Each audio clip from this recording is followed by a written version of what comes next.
고린도후서 5장입니다. 보겠습니다. 고린도후서 5장.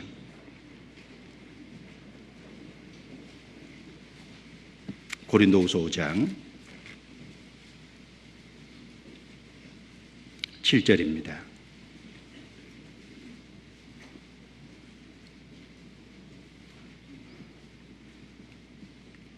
같이 읽겠습니다.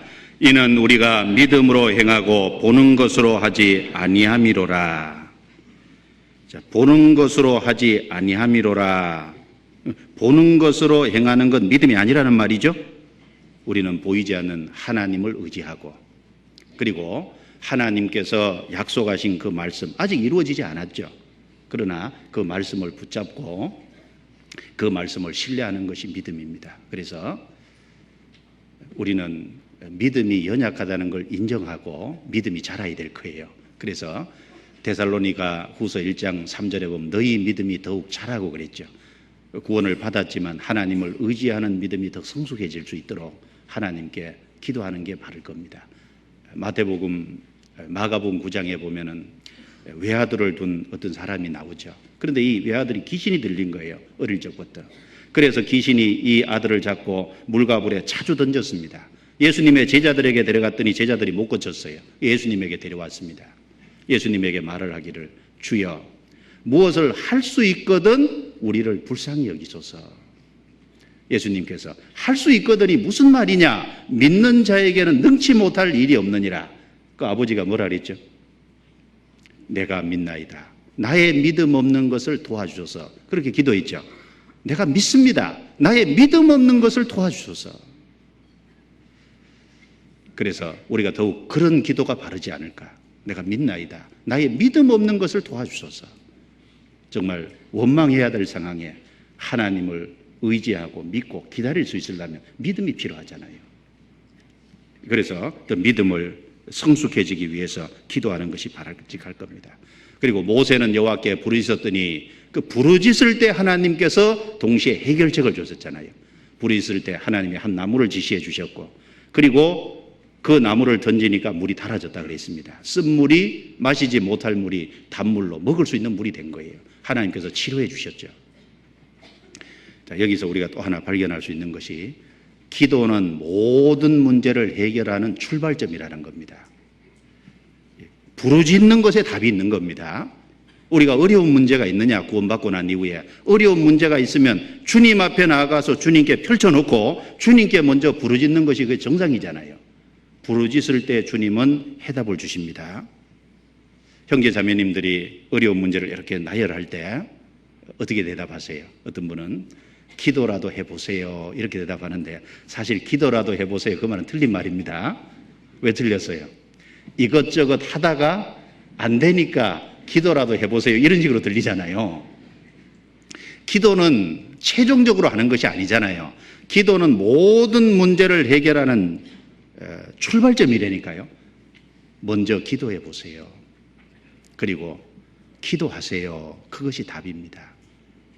그 먼저 기도해 보세요, 기도하세요, 그거 아주 평범한 말이잖아요. 아주 평범한 말이지만 그 평범한 그 말이 사실은 답이거든요.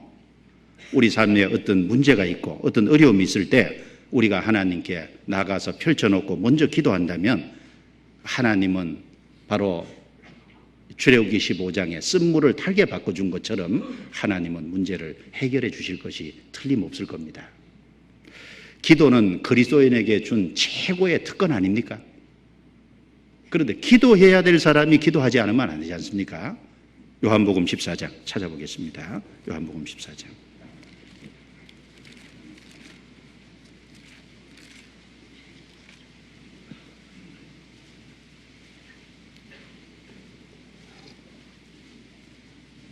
요한복음 14장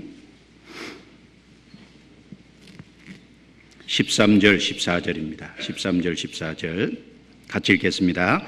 너희가 내 이름으로 무엇을 구하든지 내가 시행하리니 이는 아버지로 하여금 아들을 인하여 영광을 얻으시게 하려 함이라.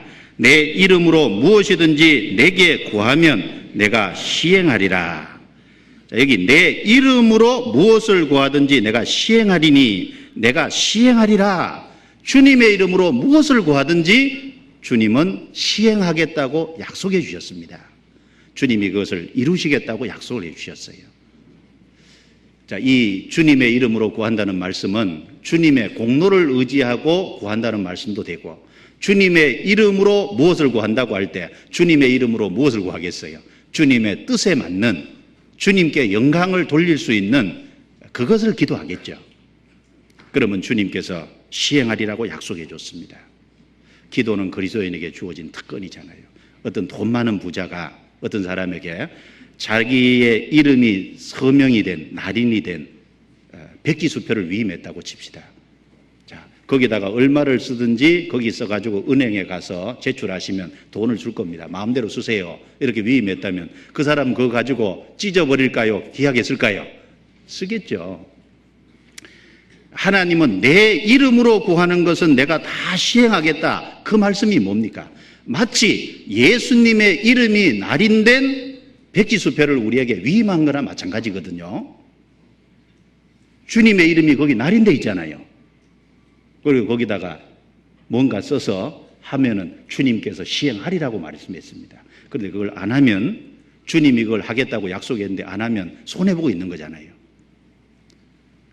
모세가 여호와께 부르셨더니 부르짖는 것이 문제 해결의 출발점입니다. 출발점.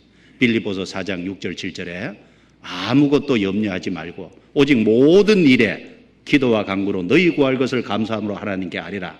그리하면 모든 지각에 뛰어나신 하나님의 평강이 그리스도 예수 안에서 너희 마음과 생각을 지키시리라. 모든 일에 그랬잖아. 모든 일은 우리의 구원받고 난 이후에 모든 삶 속에 여러 가지 일이 다 들어갈 겁니다. 아무것도 염려하지 말고 모든 일에 기도와 간구로. 기도는 주님께 아뢰는 거고 간구는 간절히 구하는 거죠. 그러면 우리 마음과 생각을 지키시리라. 먼저는 형편이 안 바뀌더라도 마음은 지켜주시겠다는 거예요. 그리고 하나님이 우리에게 적합하시면 삶도 형편도 바꿔 나가실 겁니다. 무조건 기도한다고 아이에게 면도칼을 부모에게 요구한다고 주지는 않죠. 오토바이 사주지도 않습니다. 필요한 대로 주실 겁니다.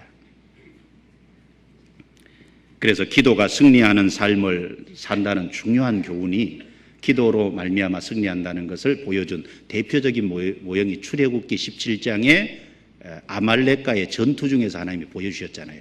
구약은 모형이죠. 하나의 그림 언어를 통해서 우리에게 보여주신 건데, 아말렉이 쳐들어왔을 때 여호수아는 군사를 뽑아서 밑에 가서 치열하게 전투하고 있었어요. 모세는 하나님의 지팡이를 잡고 산 위에 올라갔지 않습니까? 모세의 지팡이는 하나님의 능력을 상징하는 거거든요. 이것이 올라가면 밑에서 이기고 내려오면 졌어요. 밑에서 아무리 열심히 싸우는 거 하고 상관없이 위에서 올라가면 이기고 내려오면 지잖아요. 열심히 싸우기는 싸워야 되는데 아무리 열심히 싸워도 내려오면 지는 거예요. 올리는 게 뭐예요? 기도 모습 아니에요? 주님께 기도의 모습이잖아요. 그래서 옆에 아론과 굴이 얼른 눈치를 챘죠. 그래서 바위 하나를 갖다가 모세로 안게하고 모세의 양손을 자꾸 피곤해서 내려오니까 딱 붙잡고 있으니까 밑에서 아말렉을 쳐서 이겼다 그랬지 않습니까? 그것이 기도로 승리하는 모습, 또 하나님의 능력으로 승리하는 모습, 그리고 합심기도로 승리하는 모습을 우리에게 잘 보여주는 거지 않습니까? 우리 여기 1층에 에나꼬레 있죠. 에나꼬레 커피숍이 있는데 에나꼬레라는 뜻이 뭔지 아세요? 커피는 잡수시는데 뜻은 알고 잡수셔야지. 에나꼬레, 부르짖은 자의 셈이라는 뜻이잖아요. 이거 성경에 나오는 거 아닙니까? 사사기에 보면은 이 삼손이 나귀 턱뼈 가지고요 1,000명을 때려 죽였잖아요. 블레셋 사람을. 그리고 나서 기진맥진했습니다. 갈증이 나서. 기진맥진하면 이제 쓰러질 수밖에 없고, 쓰러지면은 이제 블레셋에게 죽을 수밖에 없는 상황이에요. 그때 삼손은 하나님께 부르짖었잖아요. 부르짖을 때 하나님이 우묵한 곳을 터쳐서 셈이 나게 했거든요. 그래서 그곳을 에나꼬레라 그랬습니다.